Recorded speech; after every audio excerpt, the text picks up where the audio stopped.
que nós precisamos observar, queridos irmãos, é que em toda a Bíblia, especialmente no Novo Testamento, toda epístola que os apóstolos escreveram sempre tem duas partes. E nós precisamos nos atentar para isso. A primeira parte é sempre com relação à revelação de Deus, a visão que Deus dá para nós. É algo muito elevado, algo do ponto de vista celestial, e para isso Deus revelou essa visão para os seus apóstolos e profetas.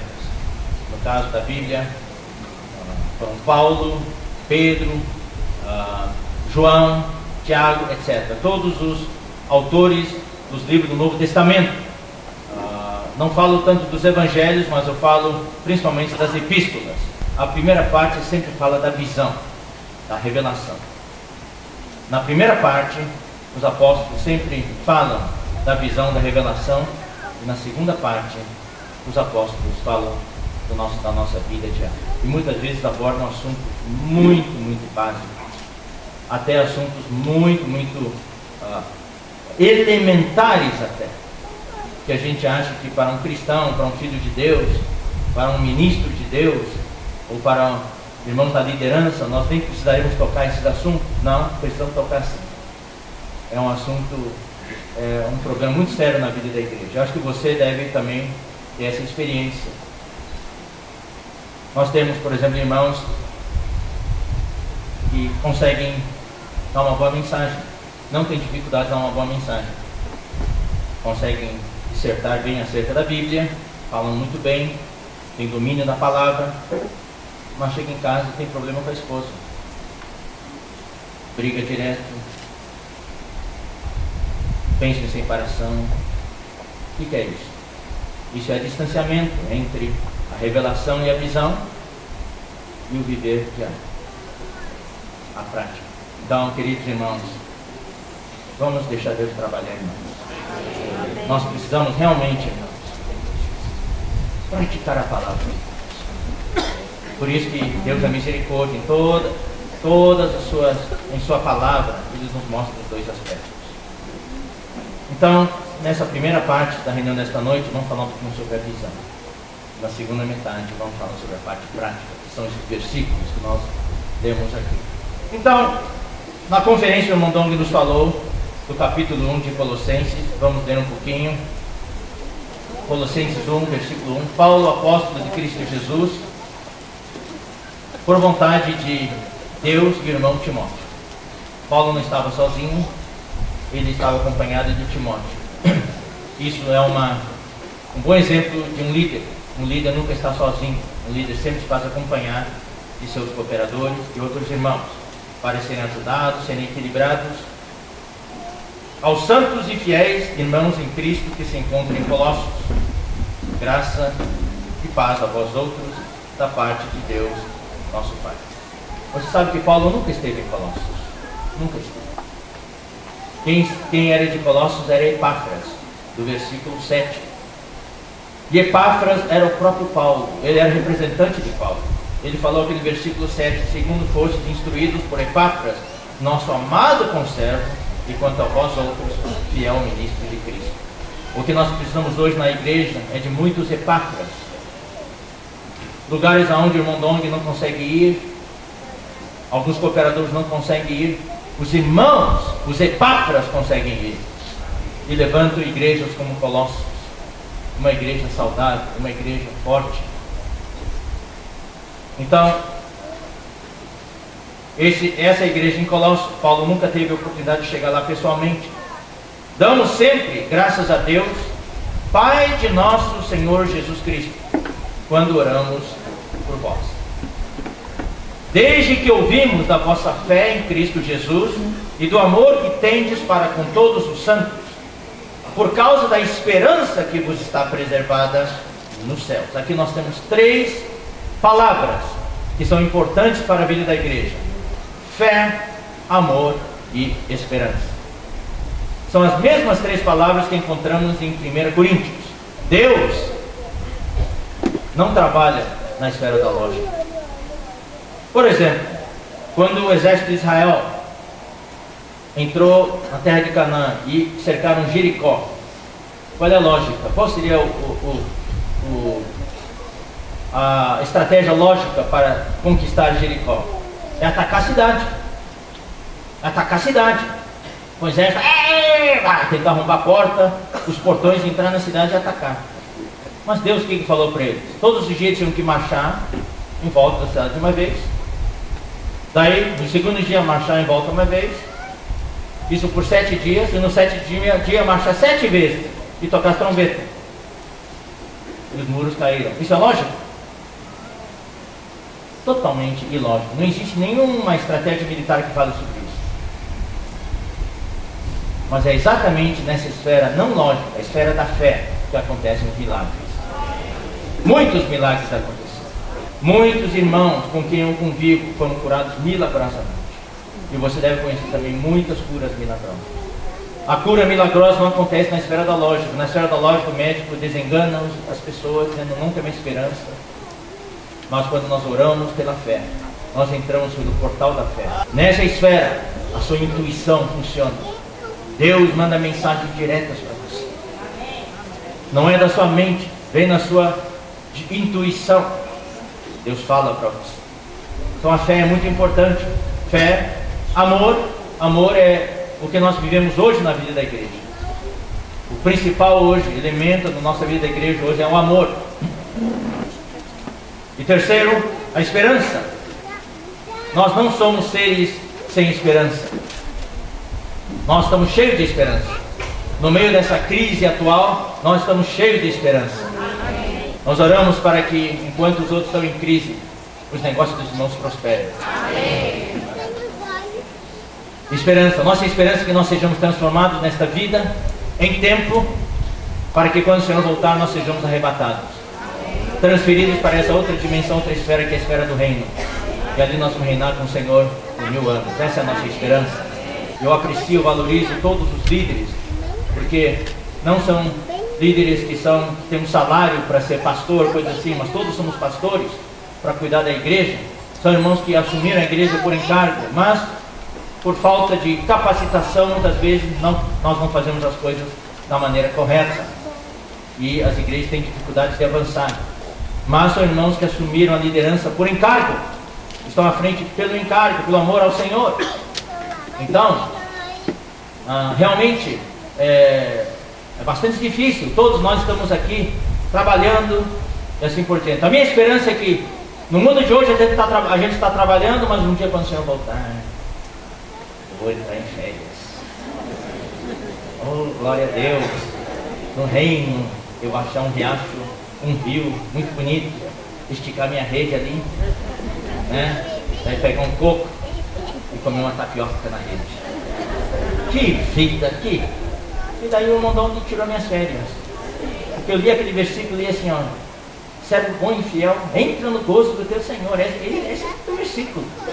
Mas daí uns anos atrás, Deus falou: servo bom e fiel, foste fiel no pouco, sobre o muito te colocarei. O quê? Que bom que é um negócio? Em outras palavras, quer dizer o seguinte, ó: servo bom e fiel, o trabalho que eu te dei aqui na terra, você fez bem, agora vamos dar o verdadeiro trabalho. Meu Deus, então quer dizer que no reino eu vou trabalhar ainda. É isso mesmo.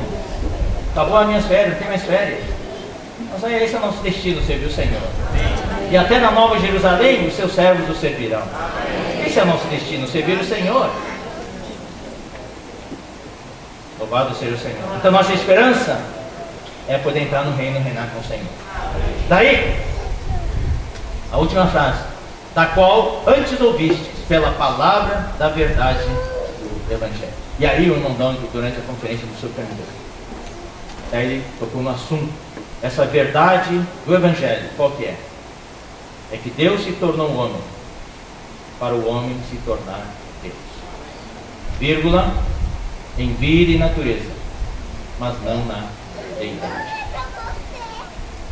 Deus tem os seguintes atributos. O primeiro atributo de Deus, que é só dele e de nenhum ser humano, é a deidade. Nenhum ser humano pode ser adorado. Nós, ser humano, jamais terá deidade. O que nós temos então? Nós temos participação na vida e na natureza de Deus. Quando você recebeu Jesus, o que você recebeu? A vida eterna. Essa vida eterna é a vida de Deus. É a vida incriada, é a vida eterna, é a vida divina, é a vida indestrutível. Essa é a vida de Deus. Aquele que tem um Filho de Deus tem a vida. Isso foi apresentado pelo que aconteceu com o Senhor Jesus na cruz. Quando Ele morreu, já tinha entregue o Espírito, veio o soldado, abriu o seu lado com uma lança e saiu sangue para o perdão dos nossos pecados. Mas junto com o sangue saiu água. E a água, você sabe, a água representa a vida. Sem água não tem vida. O planeta Terra, no planeta Terra tem vida porque tem água. Nós recebemos a vida de Deus e nos tornamos seus filhos. O que fala aqui em João capítulo 1, versículo 12 e 13? Eu vou ler aqui para vocês. João capítulo 1, versículos 12 e 13. Mas a todos quantos o receberam, deu-lhes o poder, a autoridade de serem feitos filhos de Deus. Filhos tecnon, a saber, aos que creem no seu nome, os quais não nasceram do sangue, nem da vontade da carne, nem da vontade do homem, mas de Deus. Queridos irmãos, você nasceu de Deus. Por isso, quando a Bíblia fala, em vários versículos, fala adoção de filhos, negativo. Eu não sou um filho adotivo, eu sou um filho nascido de Deus. Fala para o irmão que está do seu lado, eu nasci de Deus.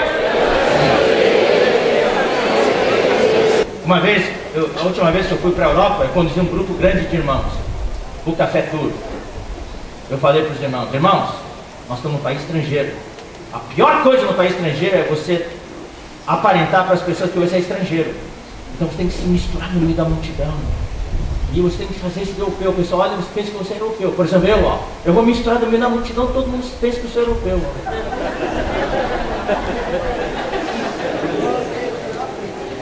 Não adianta esconder essa cara. Eu nasci de um chinês, eu sou chinês.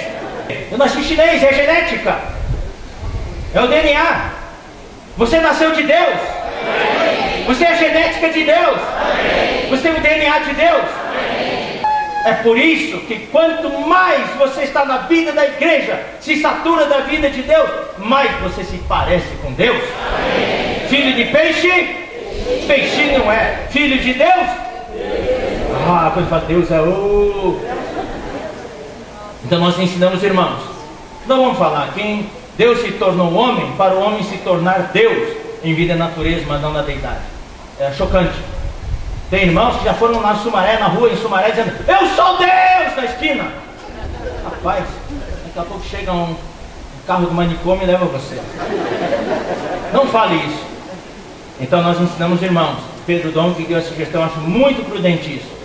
Repita comigo. Deus se tornou homem, para o homem se tornar como ele é. Em vida e natureza. Mas não na deidade. E a Bíblia confirma isso. Primeiramente vamos ler 2 Pedro capítulo 1, versículo 4. Pelas quais nos têm sido doadas as suas preciosas e muito grandes promessas, para que por elas vos torneis, aqui fala coparticipantes, mas a palavra grega não tem nada de co, não, é participantes mesmo. E vos torneis participantes da natureza divina. Você é o quê? Participante do quê? Ou seja, você tem parte na natureza divina. Não na deidade, mas na natureza divina. Existe na Bíblia um termo chamado piedade. Só que em português tem duplo sentido. Piedade quer dizer dó. Tenha piedade de mim. Não é nesse sentido não. Piedade, no grego tem a radical Deus no meio. A palavra exata, se houvesse essa palavra no português, seria deusdade. Nós temos a deusdade. O que é isso? É nós expressarmos a Deus em nossa vida. Cada vez que você cresce, à medida que você cresce, mais você se parece com Deus, mais você expressa a Deus. Queridos irmãos, quando nós nascemos, nós temos cara de rato. Sabia disso? Mas à medida que você vai crescendo, você vai se parecendo com Deus.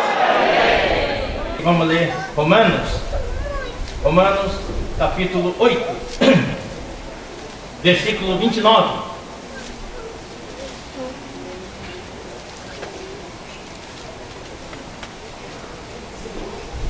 Porquanto aos que de antemão conheceu, também os predestinou para serem conformados, ou conformes, ou conformados à imagem de quem?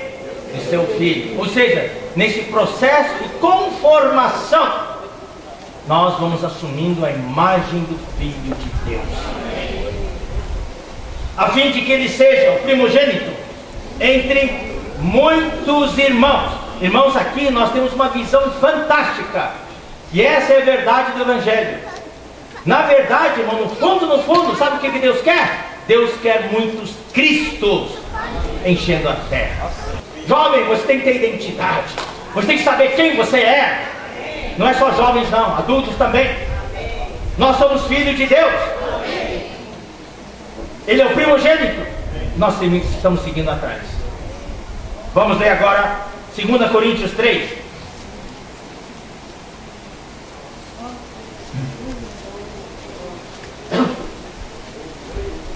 Versículo 17.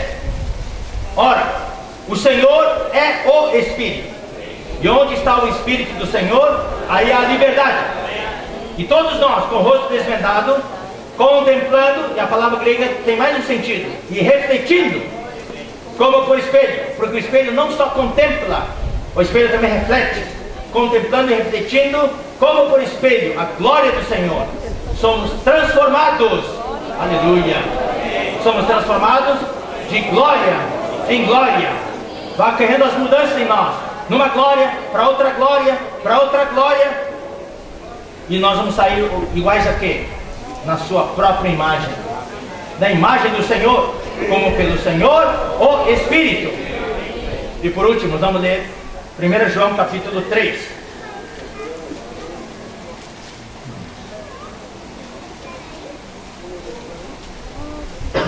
Versículo 2.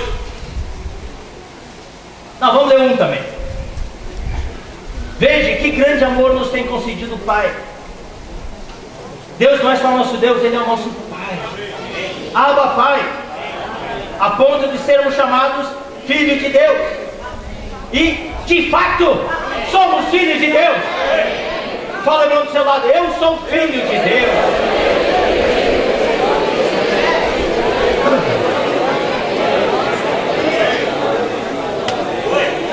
Por essa razão, o mundo não nos conhece, porquanto não conheceu Ele mesmo. Amados, agora somos filhos de Deus. Agora vem, irmãos. Isso aqui é tremendo. Isso confirma tudo que eu falei até agora. Amados, agora somos filhos de Deus. E ainda não se manifestou que haveremos de ser. Temos aí na cara de ratinho. Usando a ilustração, tá? Ainda não se manifestou que haveremos de ser. É que nem uma lagarta. Lagarta feia ali.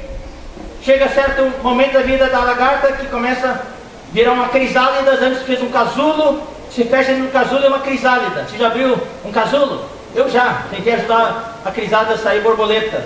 Só que você abre o casulo, a crisálida morre. Feio ali, um negocinho duro assim, se mexendo. Se você olha para aquela crisálida, você jamais imaginaria que ali tem uma borboleta. Nós estamos nessa fase. Nós estamos na fase da crisálida, sendo formados, sendo conformados à imagem de Cristo. E o nosso casulo é a vida da igreja. Então saia do casulo. Se você sair do casulo, você morre. Ainda não se manifestou o que haveremos de ser. Sabemos que quando Ele se manifestar, aleluia, seremos semelhantes a Ele, ou seremos iguais a Ele. Fala para o irmão que está do seu lado, eu serei igual a Ele.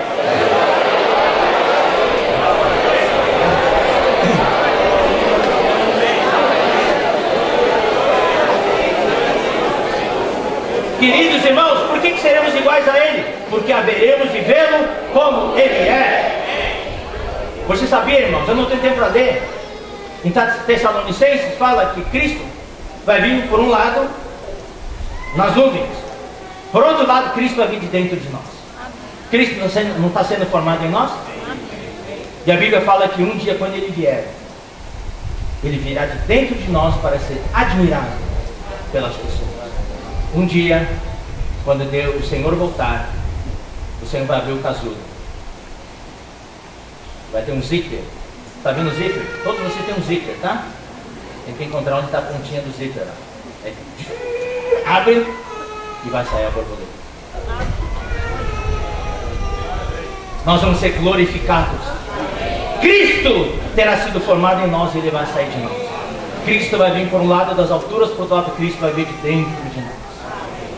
Daí todos vão dizer: o Joel, olha o Joel! Foi glorificado.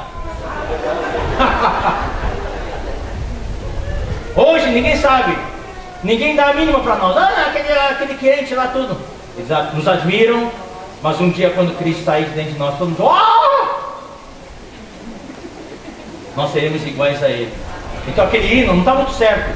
Homem igual não existiu, homem igual não existirá. Realmente homem igual não existiu, mas homem igual Ele existirá muitos. Vocês repetiram várias frases hoje. Tem que repetir. Porque lá fora, e a gente muitas vezes começa a repetir frases aí que o mundo repete, coisas negativas. Você precisa repetir coisas positivas. Eu serei igual a Ele. Eu sou filho de Deus. Eu nasci de Deus. Agora repete, diga comigo: eu sou eleito de Deus.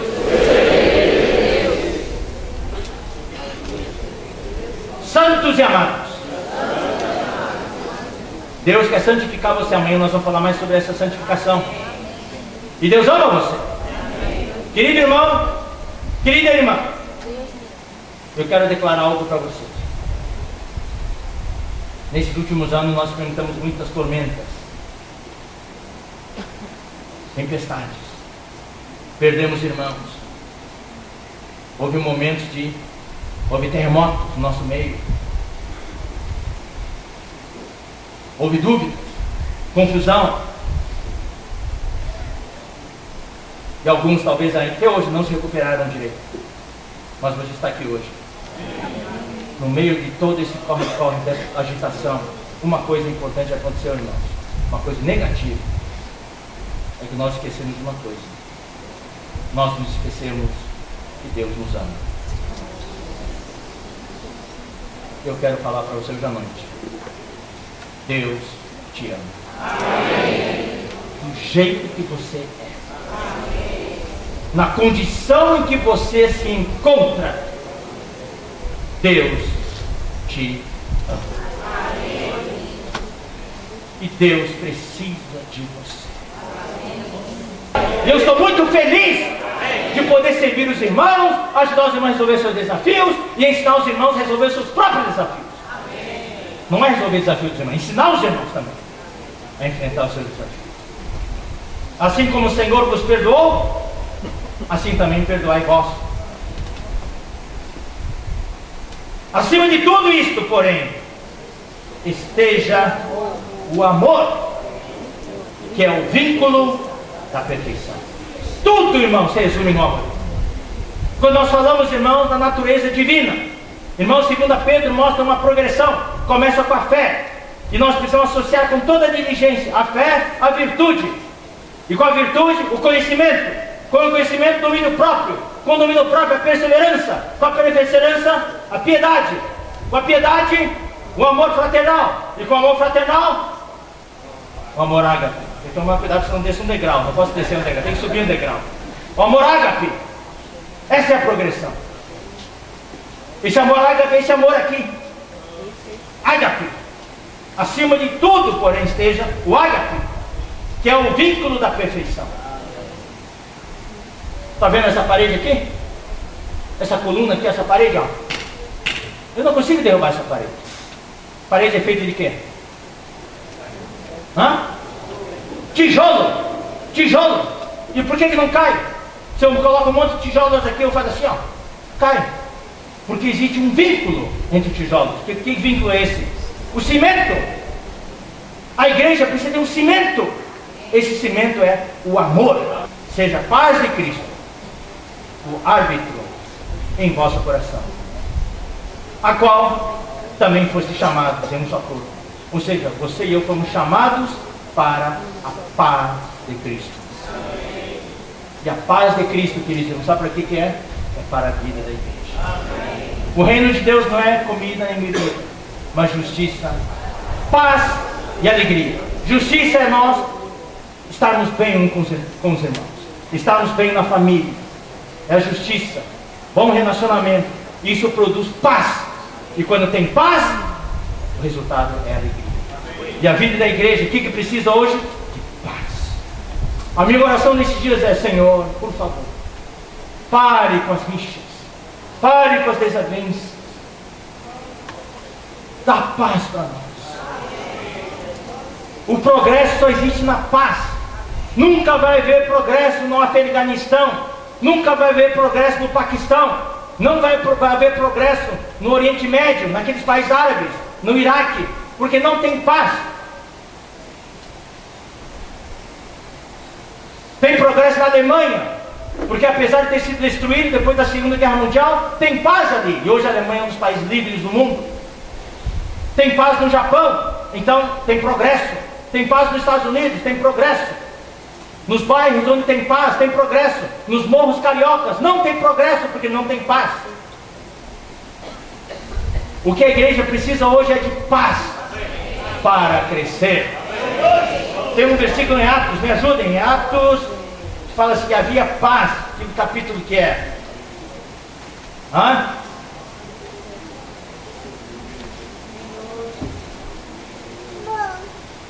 Capítulo 9, versículo 31.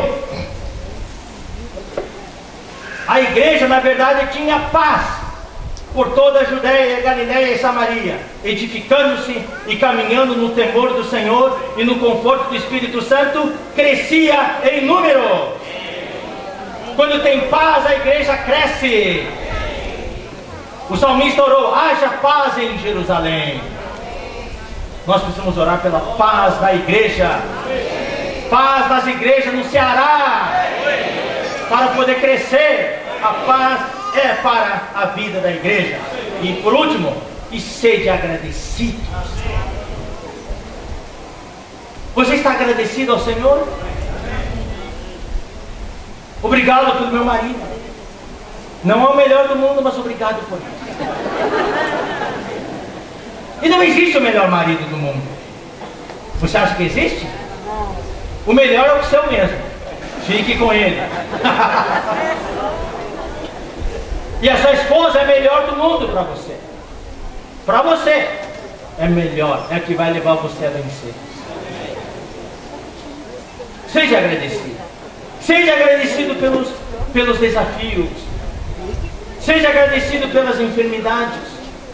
A Bíblia fala: regozijai-vos sempre, em tudo dai graças, orai sem cessar, porque esta é a vontade de Deus para convosco.